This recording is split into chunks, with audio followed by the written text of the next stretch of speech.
I'm Charles Arthur, and it's terrific to be here with Valtteri.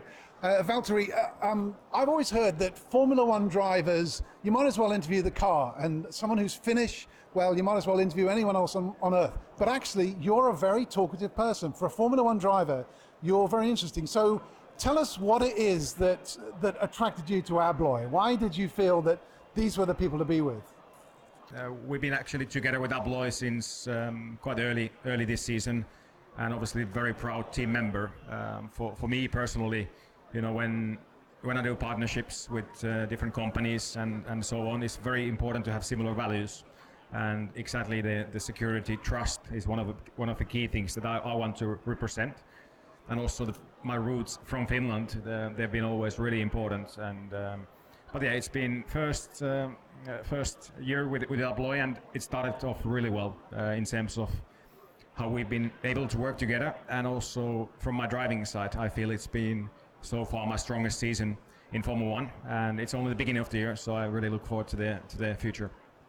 I guess many people get the idea from watching F1 on TV that it's just one person in a car, and maybe they got a microphone back to the team back in the shed. But it's very different from that. Explain how the interaction works in the race between you and the team in the shed. Yeah, if we drivers would be only persons in the team, you know, we couldn't do anything on our own. You know, it's a big team, big organization, and being now quite a few years in the sport, you really start to understand how important is the teamwork and the team surrounding you, that you can trust them, that everyone can be very honest on everything, in terms of if you make a mistake, you admit it, you ask for help if you need it. And you need to be able to trust, and that comes from the honesty.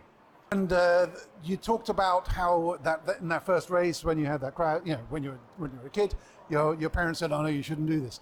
Imagine if they had prevailed and you had not done that. What do you think you would be doing now?